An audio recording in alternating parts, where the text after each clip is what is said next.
Magandang araw po sa inyong lahat mga kababayan at welcome back dito po sa PNR. At eto nga mga kababayan, breaking news, nagkagulo na. Kulong si Fernandez. Nako, walang kawala kay Duterte, Bato, Barbers, kumanta na. Patungkol po riyan mga kababayan ng ating alamin at bibigyan ng komento.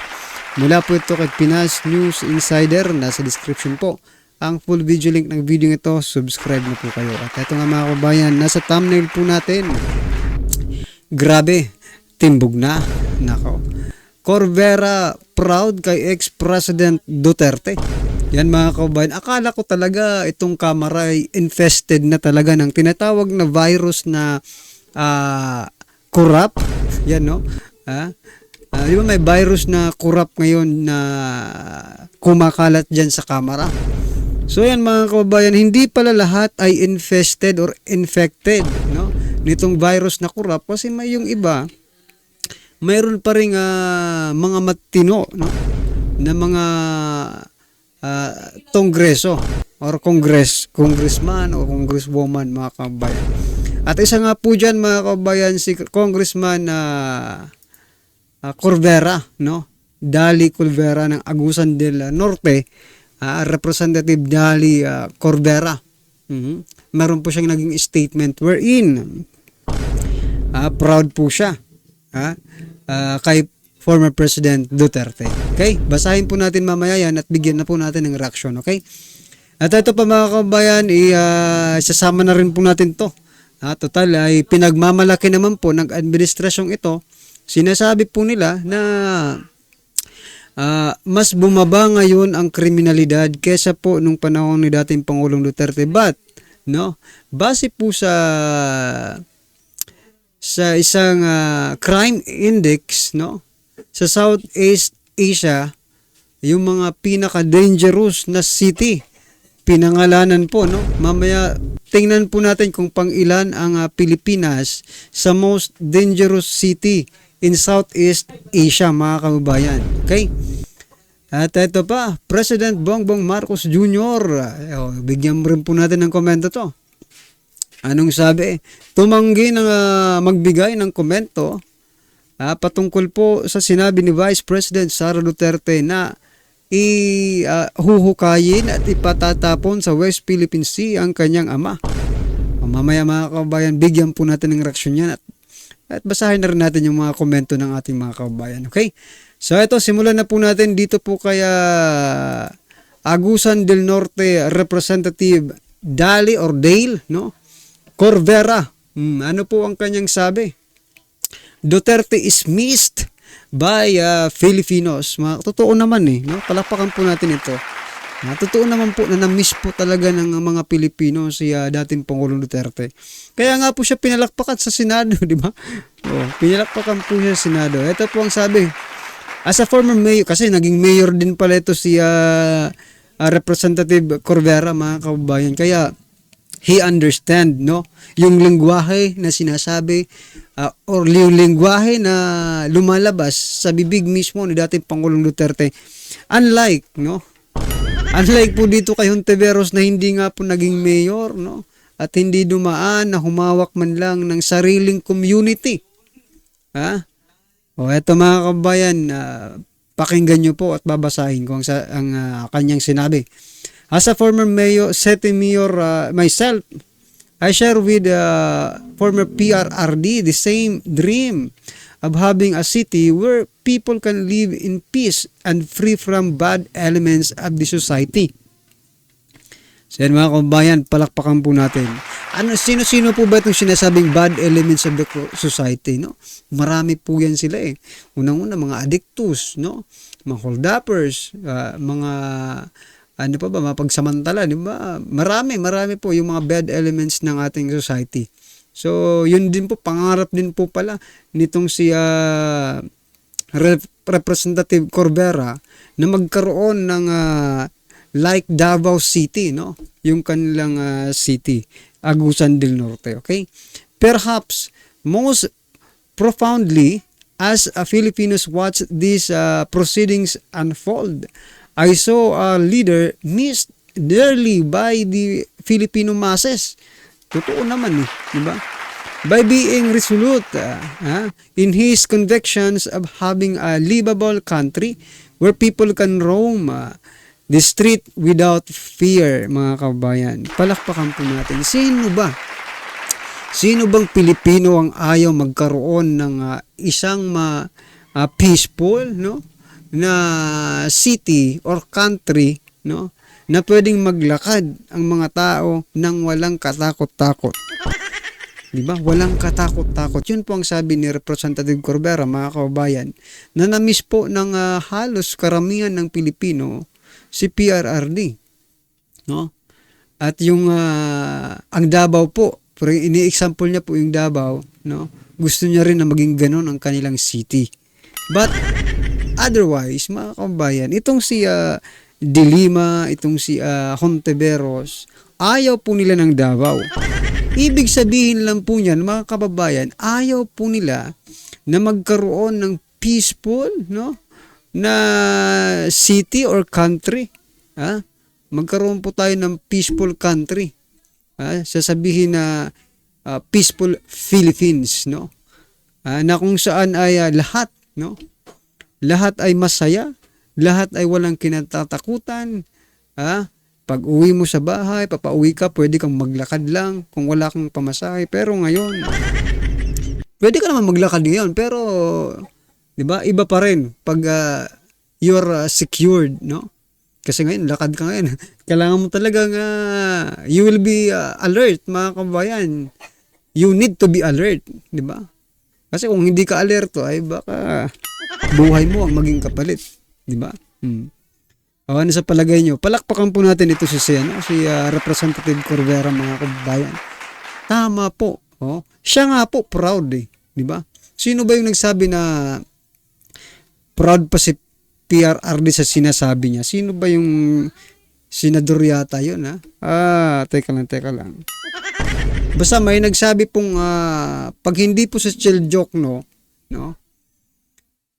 May nagsabi po na proud ay si Chis Escudero yata yun, mga kababayan, sinasabing proud pa itong si PRRD sa pinagsasabi niya, di ba?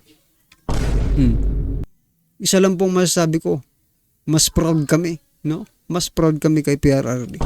Ito nga, proud din Kasi hindi niya naman sasabihin niya kung hindi siya proud kaya former President Duterte. Ang gusto lang naman kasi talaga ni former President Duterte, mga kababayan, ay magkaroon, no? Ng mapayapa na community. Di ba? Kasi itong mga sila po itong mga sinasabing bad elements of the society, sila po, no? Yung gumagawa ng hindi po maganda. Kaya nga bad We're in. De Lima and Rizon Tiberos, pinagtatanggol nila yan. Grabe talaga. Ito mga kabayan, sa kabila po ng sinasabi nilang bumaba ang crime rate ng Pilipinas sa pamumuno ni PBBM. Ito po ang crime index, mga kabayan, mula po ito sa Bombio, no? Bombio. Ito. Bombio crime index, no? Manila ranked as Southeast Asia's most dangerous city. Grabe, nasaan po ang ninyo, no?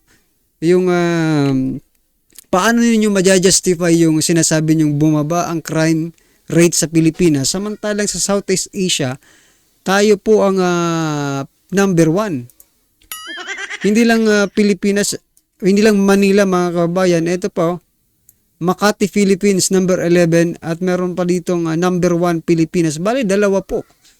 Makati at Manila, mga kabayan, nasa top 11, no? Ng most dangerous city sa Southeast Asia. Anong masasabi nyo ngayon?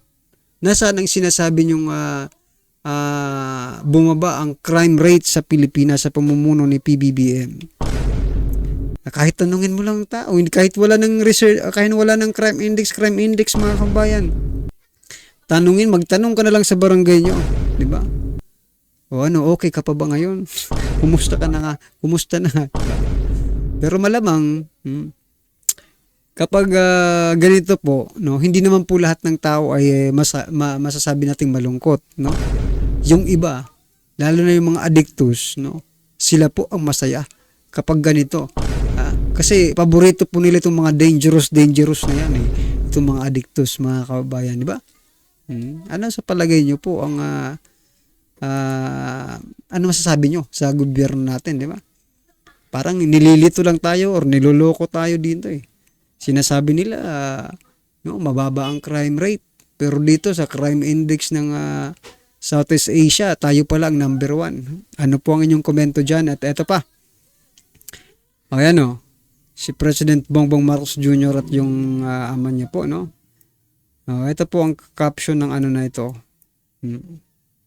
Marcos Jr. Nam on BP Sara's threat to exhume father's remain. Tumangging magbigay ng komento si Pangulong Duterte, Pangulong Bongbong Marcos Jr. Sa bantang pagtapon ni Vice President Sara Duterte sa labi ng kanyang ama sa West Philippine Sea. Marami pong kumakalat na na mga komento, pero sabi po ng iba, no, may karapatan naman talaga si Vice President Sara Duterte na ipahukay kasi yung ama niya yung nagpalibing. Sabi lang it is not legally na ganun talaga, pero pag kung pababasihan natin, parang ganun na rin, di ba? Sila kasi ang nagpalibing eh. Diba? Diyan sa libingan ng mga bayani. Sila ang nagpalibing, so kung sa ano bang tawag dyan? So, kumbaga sa normal lang na Pilipino, di ba? Ang usapan, akong nagpalibing dyan, kaya ko rin yan ipahukay, di ba? Parang ganun po eh. Yung iba naman sinasabi, pati na rin daw si Duterte itapon sa West Philippine Sea. Yan po ang komento nila, binabasa lang na po natin, di ba? Pero ano ang take ninyo dito? Bakit tahimik? Dahil ba si dating Pangulong Duterte ang nagpalibing dyan, kaya Marcos Sr.? Kaya President Bongbong Marcos Jr. cannot comment, no, to what BP Sara's statement na ipapa-exhume nga itong kanyang tatay, no? Although it is, I think ano yun eh, parang figuratively statement yon, no? Ang gusto lang talaga, ito para sa akin, opinion ko lang ang gusto siguro ni Vice President Sara Duterte na iparating sa mga Marcos na trahidor kayo, no? Trahidor kayo, manggagamit kayo, trahidor kayo. Sa kabila ng pagpapalibing ng ama ko sa ama nyo, ganito ang igaganti nyo sa ama ko at sa amin, di ba? Yun lang po yung gusto sigurong iparating dito ni Vice President Sara Duterte. Paano ba yan? Hindi nag-comment si President Bongbong Marcos Jr. What does it mean? Kasi pag sinabi natin, di ba may kasabihan nga silent means yes. Di ba? Ano ba? So, manggagamit nga talaga at trahidor sila. Kasi silent, di ba? Means yes. Ganun ba yun? Well, anyway mga kabayan, ano man po inyong reaksyon, i-comment nyo na lang po sa baba. At eto na nga, pakinggan natin to at bigyan natin ng reaksyon. Eto na po.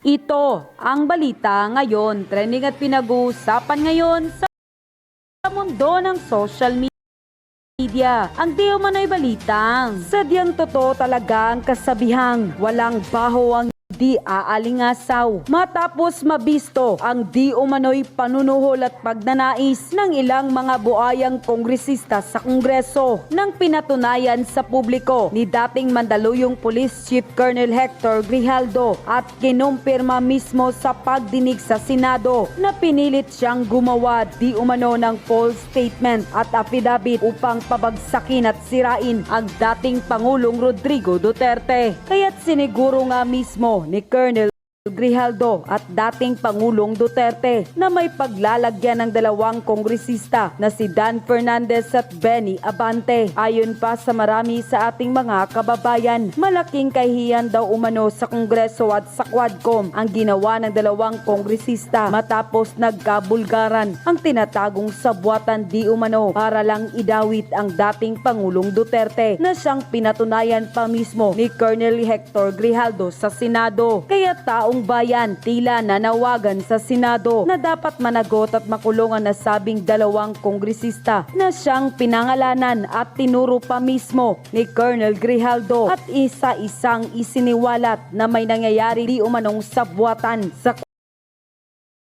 So yan mga kababayan, kung itong si Colonel Grijaldo, no, ay umamin dito sa ano yung kinakaso ni former President Duterte, basta mayroong perjury yun perjury, okay? Okay, kung how about, ito lang naisip ko lang bila, paano kung itong eksena, itong ginawa nila kay Colonel Grijaldo ay nangyari din doon sa mga past witnesses nila or guest, no? Na kinakausap muna nila bago nila isalang, no? Paano kung hindi lang si Colonel Grijaldo? At paano kung hindi lang dito sa Quadcom ginagawa ang mga ito? Diba? Kasi may mga iba pa silang hearing na ginaganap, diba? Paano kung pati sa ibang hearing ay ginagawa ni Dan Fernandez at ni Representative Abante yung ginawa nila dito kaya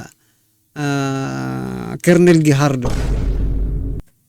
So mga kababayan, dapat ba nating reviewin or dapat reviewin ulit nila yung mga nagdaang mga hearing wherein involves Dan Fernandez at itong si Congressman Abante? Kasi di ba? Di ba nagigets yung mga kababayan, di ba? Baka noon pa ginagawa na nila itong pag-uusap, no? Oh, kinakausap na nila yung mga witness or guest speaker nila at binibigyan nila ng script, di ba? Baka hindi lang dito sa Quadcom nangyari, yung pagbibigay nila or sabi pang-uudyok, di ba? Pang-uudyok doon sa witness to testify with some conditions, di ba? Ano sa palagay niyo mga kababayan? Siguro ko dapat tanggalin na ito. Tanggalin na po ito sa kanilang mga komite. Gaya po ng ginawa nila kay Congressman Marcoleta, wherein wala namang ganung issue si Congressman Marcoleta, pero tinanggal pa rin nila. Dito may issue po sila. Hindi ba dapat pumasok po dito ang Committee on Ethics ng Kongreso? Para busisiin kung ano ba talaga ang nangyari. No? Kaso mga kababayan, sino ba ang Committee on Ethics mga kababayan? Kung kakampir nila, baliwala rin itong ethics na ito. No? Kasi, walang mangyayari dyan. But kung malakas talaga ang loob, no? Labag sa labag po sa kanilang tungkulin, kumbaga. Di ba?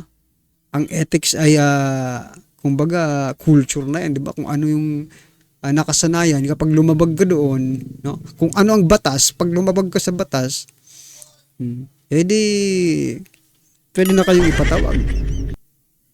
Si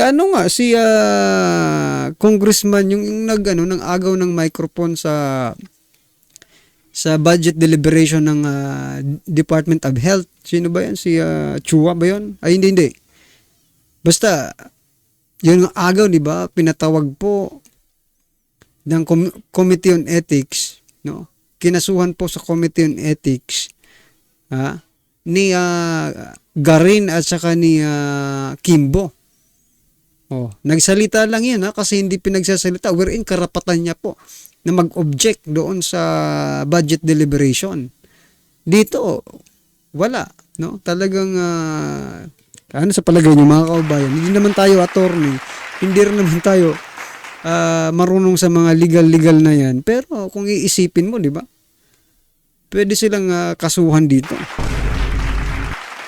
Maliban pa sa kinakaso ni former President Duterte sa kanilang dalawa na subornation of perjury, di ba? Subornation on perjury or of perjury.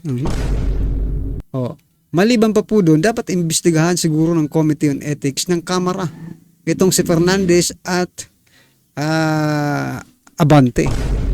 Baka kasi hindi lang ngayon nangyari to. Ngayon lang meron nagsalita kasi hindi niya na maatim yung di ba? Yung paninira. Yung panggagamit sa mga resource person, okay? Well, anyway mga kabayan, ano po ang inyong opinion, reaction patungkol po sa video ito, i-comment lang po sa baba para at least alam po natin mga kabayan ang inyong opinion. Maraming salamat po.